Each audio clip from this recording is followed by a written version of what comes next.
podcast where we talk about todo el orgullo y todo el miedo of doing something for the first time. I am your host, Kaelly Arellano, and today I have a very, very special guest to announce for all of you. I am super excited, super nervous, because I think that there is nobody in this world that I want to make more proud. And so today I am going to be announcing that my guest is my mom, Laura. Woohoo! Woohoo! Welcome, Mommy, to the first podcast. Muchas gracias por venir. For coming, for doing this, for supporting me, not just in this podcast, but in everything I do. I want to let you know why I decided to ask you. Why do I want to cry? I think that, you know, when I think of ¿cómo se llama esto, right? I'm the first, qué orgullo y qué miedo. There's a lot of things that I've done for the first time and that you haven't done. But there's also a lot of things that I have watched you do, not just as a mom, but as a woman, that I really admire. And I thought, well, qué oportunidad, right? To be able to have you, to talk to you as a daughter, as a mom, but also as a woman, a business person. And so, welcome. I don't even know how to begin with, like, who are you? Pero I guess for people who are listening, you know, cuéntales, ¿quién es Laura? ¿Quién es Laura? Mm-hmm. Qué pregunta. I think there are two Lauras. The first one is La Laura inocente, very naive. Did not know anything about living in a different country with no family to begin with. But I have to say that probably 2-3 years after, I kind of understood that this is what my new life was going to be. So I kind of embraced everything about the place where I was living, that I felt that I had no choice but learn about it, and go. Someone told me one time, found me crying in the elevator, that I have to go with the flow, otherwise go back to your country. So wow, I think at that point I understood that I have to go with the flow. And what I did, rather than just going with the flow like that person said, I started going to school. Mm-hmm. I knew that when I got here, I started working in a hotel in the kitchen. Mm-hmm. And I knew that that's not what I wanted for me. I was 19. Okay. So I knew that I needed to do something else. And it took me a while until I met an executive chef, and thank God that guy really liked me. Mm-hmm. And he grabbed me from my hand and said, "I'm gonna help you. Mm-hmm. I'm gonna help you with school. I'm gonna help you with everything you do." And you were just born. Mm-hmm. At that time, and so he did help me. Mm-hmm. And from there, I continue learning. Mm-hmm. I couldn't learn much because at home I was not allowed to speak English. My mom would say that I had to continue speaking Spanish. Yes, so that was even more difficult for us. Pero por qué no? Why couldn't you speak English at home? I think she thought that I was going to gonna get embarrassed of who we were. ¿Dónde vienes? Yes. So she didn't want us to say anything in English at home. So due to that, we didn't. We were afraid and respected that. But it kind of enabled me not to speak more and kind of being embarrassed about it. And sadly, in our culture, our own people, when you do learn a little bit, they say, well, they think that you feel better than them. And when you don't speak properly, like the way I have a broken English, and And Doing then great. if Latinos that were born in this country and they do speak proper English, they would look at me like, oh, she doesn't even speak English. So Wow. it's like, which way do we go? Ni de allá, Ni de aquí, ni de allá. Yeah. So if we don't speak proper, we'll made fun of because we don't. And if we do speak a little bit more than others, oh, Ya se cree. ya se cree. So that was hard. But I think soon enough, I learned to put that all behind and then just kept going. And then here you were. And can I ask you a question? Yes. Well, first of all, I didn't know a lot of these things. Tú me cuentas mucho, but apparently not todo. Okay, so you were 19 when you came to this country. I was actually 18 when I came to this country. Okay, so you were 18 when you came to this country. Obviamente, it was hard. You're describing a situation where you're in an elevator crying, so it was hard. And that person, said what they said. And it was like, either I make it or I make it, essentially, is kind of the attitude that I'm hearing from you. But I think recently you told me that you went to school. Yo siempre pensé that you had never gone to school out here in the States. I thought, fue a la escuela in Mexico, then she came here, and then, you started, I guess the story that I knew was, you became a pastry chef, you were cleaning houses, you were a waitress, todo eso, but I didn't know that you went to school. So I guess at that age, you're 18, 19 years old, you're in a new country, you're wanting to learn the language here, but then also in la casa, abuelita was like, no se puede hablar inglés aquí, se tiene que recordar de dónde venimos, which I think the concept in and of itself is fair, pero me imagino that it made it hard for you. What made you want to go to school? What made you want to, I guess I want to get into your mind at that time, mami, porque aquí en este país, we turn 18 and we're expected to know our whole journey of life, like qué vamos a estudiar, qué vamos a hacer, y es mucha presión. Y a veces esa presión no viene de nadie, it comes from us, but how did you kind of begin to think, I should go to school? Did somebody tell you? Where did that come from? No. As I mentioned at the beginning, I always knew that working in the kitchen, it was not what I wanted. I always wanted more. I was clear on that I needed more, that I wanted more for my family. Now we had you as a baby, and then fortunately enough, that chef allowed me to do all my homework at work. Wow. He allowed me to get out of work to go to your school when you were already in elementary school. He allowed me to do a lot of the things that probably no one else would have. So that kept me going. I always focused on getting educated as much as I could. I know it was hard for me because at home I could never speak English, not even with your dad. Your dad speaks less than I do. So it was not easy.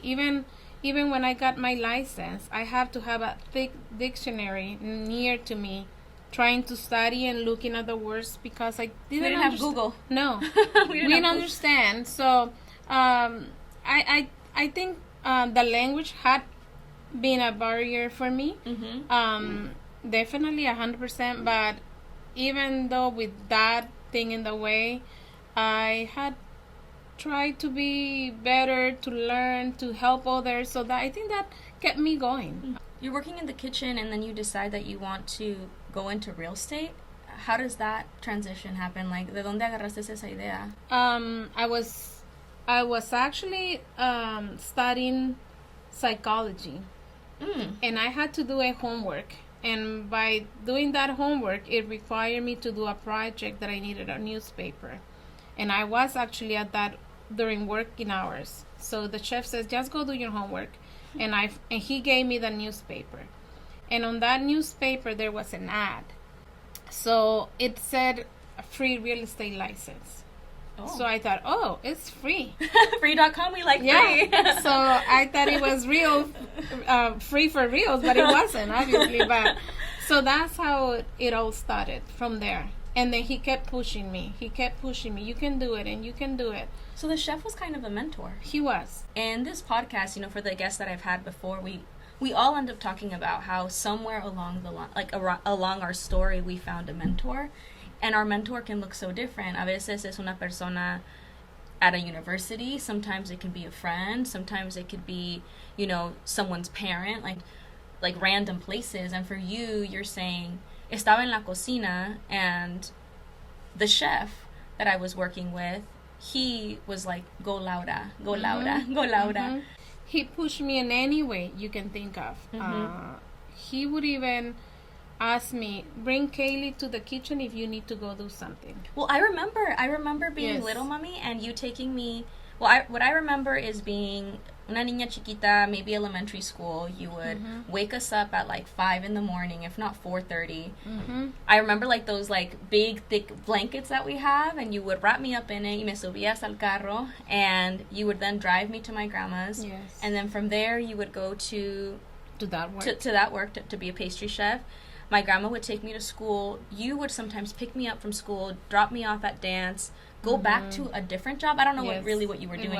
I had 2 jobs. Okay, you were go to work. Then sometimes you would pick me up. Sometimes grandma would pick me up. I mean, it was like a whole the whole village was kind of taking care of me. You said at the beginning, hay dos Lauras, right? Hay la Laura que is naive. Hay la Laura that was maybe very scared. Who's the other Laura? And I think it's important that we talk about both of them, mami, porque there's a reason why I called this podcast I'm the first, qué orgullo y qué miedo, porque a veces la gente nomás mira el orgullo, the success, like, wow, mira lo que han hecho, and it is wow, and it is something to be proud of, pero a veces de lo que no hablamos es de el miedo que tenemos que pasar, las dudas that we have to work through, the self-doubt, right? And, you know, how did you do it then? But even now, you know, I imagine, you know, you're a successful woman in the sense, I guess I'll ask you about what you think about success, but in my opinion, as your daughter, I think you're a great mom. I think you're a great person. I think you have a kind heart. I also think that eres ambiciosa, you have dreams, you push yourself even as an individual. And so to me, in my heart and my mind, because you're my mom, it's like I can't think of anyone more successful, but there had to be miedos, fears that you had to go through. And so tell me about the transition from la Laura que fue muy inocente, naive, con mucho miedo, to the transition of, you know, whoever this other Laura is that you're talking about. First Laura is the one before studying real estate business. Before that, I was really I had to say that I was afraid of everything, but I always knew that wasn't what I wanted. Then I got my license, and then that empowered me like 100%, 1,000%. That gave me the power to not have any fears, doubts that I had in the past disappear, like por obra de arte, like it disappeared completely. So once I got my license, I became really successful in the desert. So I think that really empowered me. I'm always looking forward, and I never felt less. Once I got through those years, I think I always felt just like anyone else. Going into that business, then I found 2 more people that were my mentors. One helping me with the business, how to treat the business, and the other one was helping me how to dress, how to sit, how to speak, how to eat. Oh my goodness. Yeah, so she helped me. But then I never took those critiques in a negative way. I always thought that it was positive, and I embraced anything that they had taught me how to do it. So I think since then, it's totally a different Laura, and not only how I conduct myself in business, but how to conduct myself in my relationships and with the family and friends. Yes. So I think that's a huge difference there. You know, Mom, you say that, you know, that now you feel empowered, that no te sientes diferente or less than. What I remember, though, is when you started in the business, tú eres one of 2, I think, Latinas in that office. And I guess I'm curious porque, you know, I think that and again, I'm not sure if it's generational or what it is, but I think that, you know, that's not always the case for for a lot of us, when we go, for example, to school or things like that, a veces sí nos sentimos diferentes. We do feel like we don't belong. ¿Qué fue lo que, you never felt different? You never felt less than? To me that's hard to believe. Maybe that is your truth, and, pero how did you do that? How did you block that? Because I think that, that would be great to figure out, because I think as people, we really, and at least for me, I really care about what people think. And I notice that in a lot of people. I notice that in my clients. I notice that in us jóvenes, like, I think part of the struggle, part of the fear is a lot of ¿qué dirán? ¿Qué va a pensar la gente? ¿Cómo me van a recibir? How did you push through that, get through that? Because my last thought with that is that you have been doing real estate for 20 plus years now. But I think that you do your business very Laura-like. I don't know that you do your business like how maybe somebody would recommend if they went to, they got their business degree. I think part of your business success is tú eres tú, So I'm just curious, ¿cómo le haces to, in a sense, not give a fuck, Yeah. To really just be you? Yeah, that's right. Yeah, that's how I do it. I had a situation my very first years of real estate. I became the top producer in the desert for our company, and we were getting recorded for an award, so they were coming up. So I knew that I was the one selling the most in that area, but I didn't know anyone. So the camera guy came, and the owner of the company, it was a big company, asked me, what do I take? I'm supposed to be there training new agents, and he asked me, what do I take to my listing presentations? And obviously everyone was responding like a whole listing presentation package and this and that and the other and you name it. And when he asked, I said, I just take my contract. And then the camera guy turned off the camera thinking that I was saying something incorrect. And the owner said, what just happened? I said, you asked me what I take and I responded. He goes, so that's not an incorrect answer? I said, no, this is the real truth. So then everyone starts laughing because he says, how can a realtor take just the contract? How sure of yourself you are that you don't take a listing presentation? I said, I don't. I just take my contract, and I'm always thinking that it's going to be signed, and that's it. So, and I think I did got a few comments along at the very beginning, comments about me. How do I sell? Oh, because she speaks Spanish, that's why she's selling so much, or because she's Latino, or because sometimes they would say because she's cute, things like that. Yeah, what can I say? But I think I did block all that, Kaelly. Not that I didn't have it. I think I ignored it. I wanted to put it behind. I never wanted to pay attention to that because I knew if I take it personal, it was going to affect me. I totally have to say that I ignore it, put it on the side, and I focus always on my client. And I was always told from my managers, why are you selling to this lower income community? And that's what I felt comfortable at the beginning.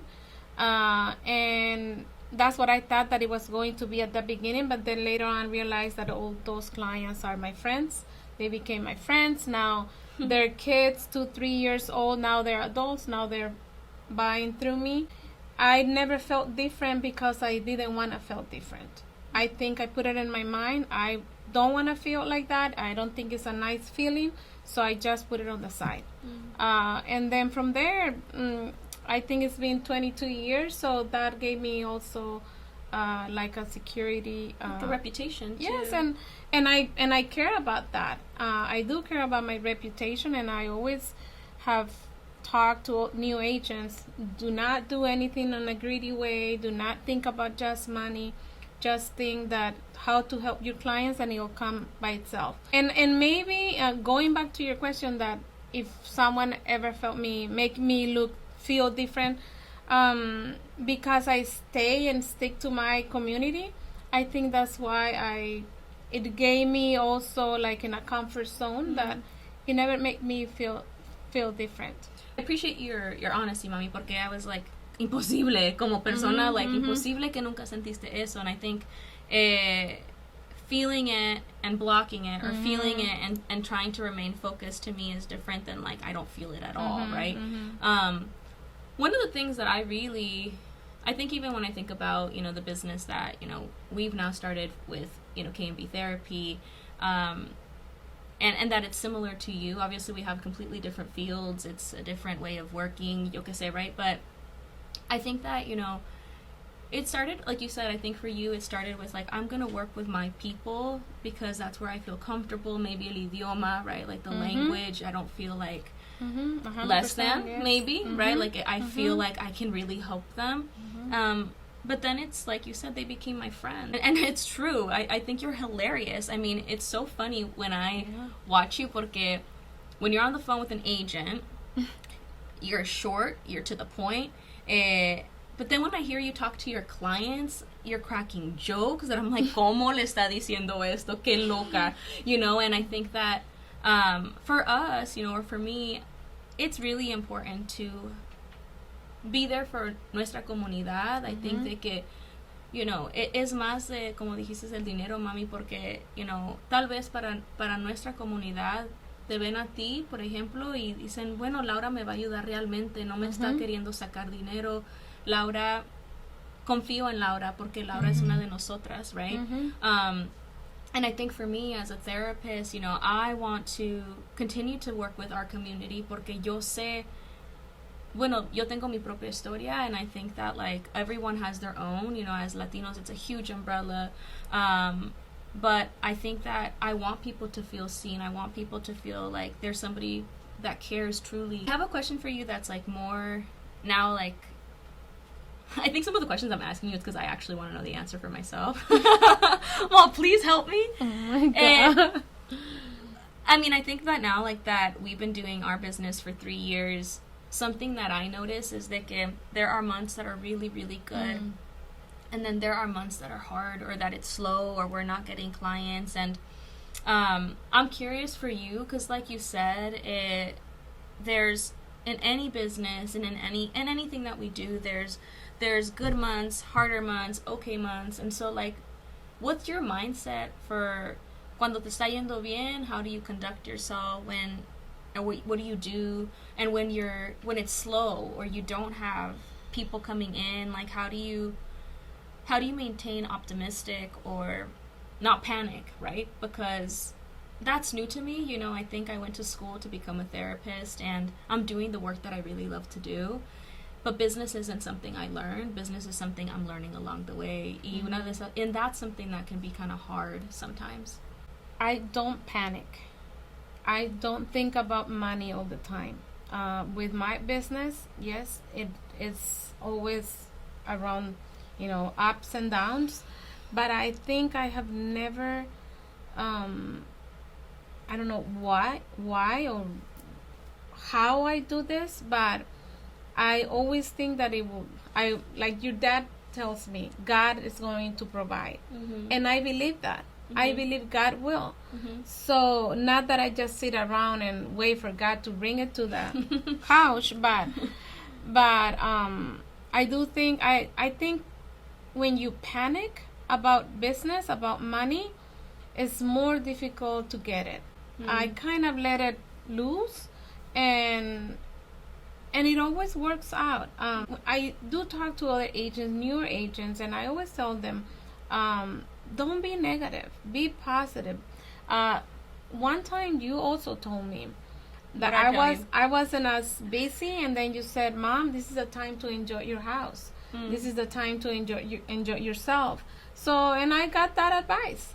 So I don't know, I gave you that one. I do it, and but I have to say that I think that the more you think about money, the more you think about how do I get this, how do I get that. I think your body it's a process, a negative process that rather than helping you is going to stop you sometimes from doing things. So During the slow times, I do enjoy more my house. I do enjoy more my family and myself. And then maybe I do other things like go back to basics, do things that I was doing at the very beginning.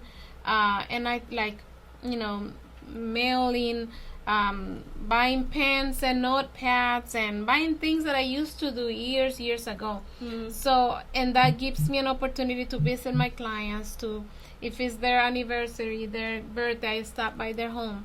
So I do things that I haven't done in so many years because I was caught up and so busy. Yeah. So now I try to go back to basics, but main thing, I don't panic at all. We call it abundance mindset versus scarcity mindset. So like the abundance mindset is de que uno tiene que pensar que ya nos viene.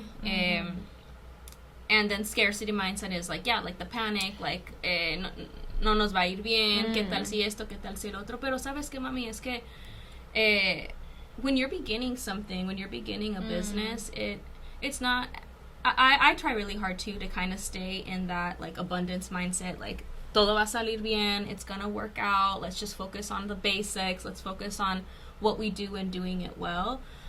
But I think that there's also the reality of there's bills to pay, there's things we have to figure out. So it can be hard to not go into the panic, right? But I think that what you're referring to, and I think that also comes to like financial, como aprender a ahorrar donde se pueda para cuando haya a hard month or a hard time, like we can kind of, rely on that. But no, I think it's interesting to kind of hear you talk, and it's funny that, because yes, I think when you first started business, what I remember is you were busy all the time, super busy all the time. And I think that you are actually someone who's used to being busy. I don't think you know how to sit. And I think I that's something that I'm actually trying to unlearn, mami, porque ser hija de papás que han trabajado bien duro, porque eso es lo que yo he visto. I've seen you and dad just bust your asses off. Like, like I said, you worked a million jobs at some point, and even in real estate, it's not like you sit at home. Like you're going all the time, and dad trabaja en el sol, and so it can be hard when things are slow to enjoy slow, but it's something that I'm trying to practice and trying to learn, and I think it takes time and it takes intentionality, planning y todo, pero yeah. Well, it's because at the beginning of any business, then I treated my business with thinking that I was clocking in and clocking out. I always got to my office by 8 o'clock. Every single morning I was the first one. In real estate, you don't see a lot of agents in the office. They work from home or they just don't go to the office. I was the odd person. I was there every single day, Monday through Friday. So, and I would leave at 2:30 because I had to pick you guys up from school. And then I would resume my business showing property in the evening. But I treated that business for many years at the beginning. I treated like I had a schedule. Sí. So I think that gave me the opportunity to... Like you set the foundation, essentially. It's like, it's not like you came into abundance mindset from the get-go. It's like, estás trabaje, set a foundation to set you up so that then you can actually relax or try to relax. Right. Yeah, that's exactly how it happened. I did work my butt during those years. But then once I had that foundation set, then I could relax more. And then I had you and Alexa complaining, oh, what about us? We don't have time with you. Yeah. So then I start changing those hours and stuff. But no, on any business you have to have like a schedule and work hard, and then you can relax. All right, Mama. So I guess like now I want to transition into, I guess like talking to you as, I guess maybe as a woman. Obviously you're my mom, pero I think something that I'm really interested in knowing about you is what was it like to raise women in your household? I know that you grew up with 3 brothers. Eras la única mujer. And I think that like my impression of you, mami, is de que eres una persona muy fuerte, una mujer fuerte. Of course, te decaes every now and then, right? Así se dice, decaes. Pero you're a very strong woman, and I've always admired you, and so I'm just curious on what is it like as a mom to raise women? I think it was easy. Really? Yes. Oh, did everybody hear that I'm an easy daughter? Yes, you were very easy. Yeah, I didn't have a hard time raising any of you. Yeah, I think I had the man mentality because I grew up with men.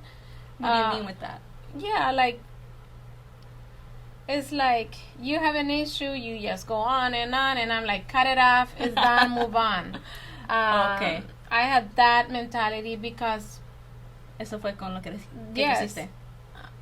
Yeah, I don't go on, and I don't go on and on with anything. I can go on and on with fun, but that's about it. But no, I think it was easy. It was the only complicated times where when I was working and you were already here and I wasn't spending much time with you, but Alexa had a better luck. And when Alexa was born, then I was already working in there, so that made it easier. I was able, to work with my hours and my schedule, but no, it was super easy. I don't think I had a hard time. Okay, other pregunta then. I guess, okay, let me think of my question. Don't make it too complicated. Well, you're saying I'm easy, so a ver. I guess when I say what is it like raising women, is that like how do you do both? I think, because look, you're right.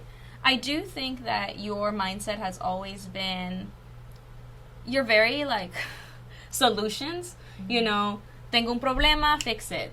¿Qué pasó aquí? Let's try to figure it out. If we don't, move on. And I have the hard time with moving on, but like, you taught us to be tough. But I also feel like you gave us a lot of love. And I think that, I guess like when I ask you, like, what is it like raising women, is because there's so much to teach women. And I think that, how do you teach a woman to, I mean, I know what you did, I guess, but I don't know if it was intentional, but like, I think, how do you teach a woman self-worth? How do you teach a woman to be strong? How do you teach a woman work ethic? How do you teach her how to also be kind to herself? How do you teach them, like, how do you, like, was it ever conscious for you, or was it more like, I'm doing the best I can, a ver cómo me va? Oh, no. I think I always, I was raised in a household where I wasn't speaking. I felt that I could never say anything because I had so much respect for my mom, so I couldn't hardly say much. But with you guys, I wanted for you the opposite. I wanted you to have your own mindset, to have your own way of thinking. And I, like this morning, I even told you, I always wanted you guys to have your own way of thinking, that no one is gonna come and change that way of thinking. This is your own. You think one way, Alexa thinks a different way, and I think in a different way. And sometimes we agree, and sometimes we don't. But I wanted you guys to have a strong mind and be independent. And I think it's not something that I was teaching you guys. I think it was something that you saw. And I don't think we teach those things. You just saw it, and I had always been so open that you guys had the opportunity to see it. I was running around like crazy all the time. And like you said, I wanted to be very loving, but I wanted to be very strong and realistic. And by being realistic, it doesn't mean that I was going to agree with everything you guys were saying or thinking or acting. So I was hard on that and say, no, that's not how it's supposed to do it. But I always gave you a reason. It's not... No era como, no porque dije. No porque I'm your mom, no. I said no because of this and that. Sí, cierto. So by doing so, I think that gave you an opportunity to learn and to be strong. And I think I didn't teach you any of that. I think it was just given and you guys grab it. Yeah. And I always say, you grab what you think is fits you, and what it doesn't fit you, let it go. Pa fuera. Pa fuera. I feel very lucky, mami, de que I have a strong mama, and that I have a mom that believed in herself. Porque I am actually really proud, not just of this Laura, the strong Laura, the successful Laura. I'm almost, especially like that I'm in maybe, you know, in the stage of like in between, you know. I'm almost more proud, mami, of esa 19-year-old, that 18-year-old girl that you were, because no se dejó, ella continuó, and she believed in herself despite everything. And I think without her, you couldn't be who you are today. And I think I got so lucky because a little different than mi hermana, right? Like, I think I saw you when you were grinding, meaning like hustling, you know, trabajando muchos trabajos, no te miraba. Pero también miré like the fruits of your labor. My sister, I think, more so saw. I think she was there when your seed had already started sprouting. You know, like she that's what she knows. And for me, I saw you plant the seeds, fix the oil, you know, put the water in, and I think it's because of you that I think when I'm scared, I do it anyway. 'Cause I'm scared a lot, Mom.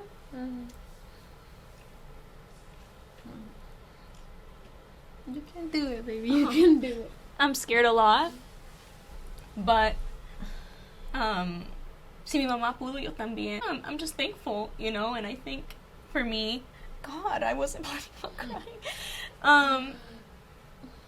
I think to know that, to see someone else, to see my mom, somebody that I respect so much, do it, I think I'm so lucky to have seen not just your success, but I saw everything. You know, I saw your struggle that maybe you don't talk about as much, and that's okay.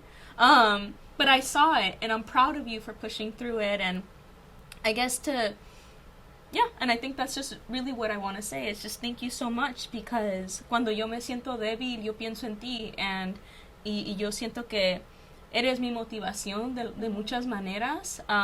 Know that Karol G dedicated her song para Anuel, pero when I hear esa canción, you know, me siento grande por ti. I think yo siempre tuve una mamá que creyó en mí, like you believed in me, and I think that meant the world for me.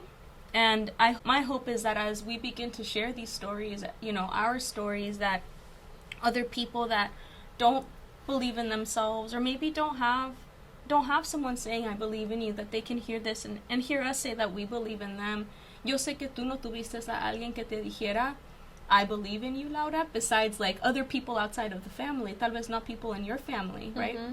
Our family didn't tell you that, but outside people, mentors, the chef, you know, and other people along the way, ellos they pushed you, they believed in you. And so I think you were not alone in the story of de que a veces nuestra familia nos apoya, nos entienden, they believe in us, but sometimes not everyone does. And I think to know that even if you don't have somebody in your family that believes in you, to find community outside of it, y que it just takes a little seed inside of us that can say, tal vez I can do more, maybe I can do a little bit more, kind of like you said, you know, I was working in the kitchen and it was hard-earned work, and it was, but in your heart you're like, yo quiero ser otra cosa, you know. And so I think anytime that somebody has that little seed in them, not forget to listen to that whisper too, porque a veces we get so in our head about todo lo que nos puede ir mal, everything that, you know, could be hard, but I think to not forget that whisper of tal vez sí puedo, and to kind of do it.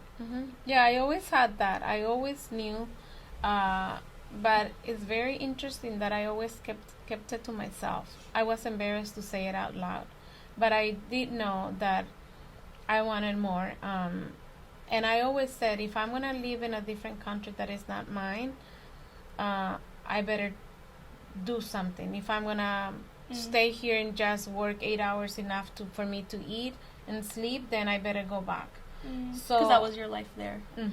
So that's why I thought I have to do something different. How I did it, I think God put some people in my way, and I grabbed those opportunities. And I'm very thankful and grateful for that. And I think another thing that I have teach you guys is you have to be grateful and thankful for anyone that crosses your way, because if we don't do that, I think less opportunities come your way. And when you're grateful, before you know it, you just have them in your front door. Mm-hmm. So I'm very happy to be with you, Kaelly.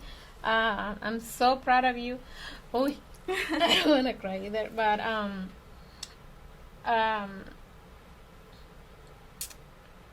yeah, I have to say that to see you is one of the biggest probably you're not the seed, you're not the bad seed, like Alexa says. My sister used to say I was the bad seed. That, like, why did she say that? What, was I mean or what? No, when she was very little. But I have to say that tú eres el fruto más grande que yo tengo. De todo eso, behind, todo ese trabajo, todo eso que pasé, todos esos años sola, todos esos años tristes que los guardé para mí. You know that I don't like to share anything negative, any problems. I don't like to share any of that. I think that I go back to them, and so it's okay to talk about your feelings, says a therapist. But I think tú eres un fruto muy grande, y volvería a vivir eso para verte aquí. Oh. I would done it again. Oh, thank you, Mama. Mm-hmm. Thank you so much for doing this with me. I know that you were nervous to do this, and I was nervous just because how do you capture, for me it was how do I capture my mom's heart? How do I capture also just, yeah, you're a very intelligent woman, you know, I want to learn you from your brain, but also selfishly, you know, how can I, this is a video and a footage that I will always have. To wrap it up, you know, ¿qué consejo puedes tener para mí o para alguien quien está empezando algo por la primera vez y no tiene a nadie que sepa preguntar, o sea, que no tenga nadie que lo haya hecho antes? So, what advice could you give to someone who's starting something for the first time and they're scared? I think what I did, I wasn't afraid to ask. And I even told you this morning the same thing. I've never been afraid to ask. In my field, I always say don't be a secret agent. Why I say that? At the very beginning, my very first open house, I was praying for no one to walk into that open house. That's how afraid I was. And I felt that I had to do it because that's one of the things that you do as new agent. Yeah. So I was praying to God that no one would walk in. But see, very early on, I put those fears, those uncomfortable situations on the side. So I would say, put them on the side. If you're afraid, pretend that you're not afraid, but always ask questions. Don't be a secret, whatever you are. Don't be a secret therapist. You know, make sure that everyone knows that you're a therapist, and always do things from the very basic. I don't know, but currently I'm doing basic things, calling my friends, which are my past clients, calling them, calling their kids, going to their homes. Connections and like relationships, like real authentic relationships. Yes, and always and not just don't talk to your friends who are maybe one day become your clients, but I don't talk about business. I just talk about personal life, and because we don't need them we don't need to look at them as a money machine. You know, we need to look at people as you're helping the community, you're helping the client around you, your friends, their family, and within helping, everything else comes along, or at least it did in my case. Yeah. One of the things that stands out from that I've actually always been afraid of, you said don't be a secret agent or whatever you are in your field. Yes. And I think I've always been afraid of in some ways being seen. Like doing this podcast, it took everything out of me, kind of like you.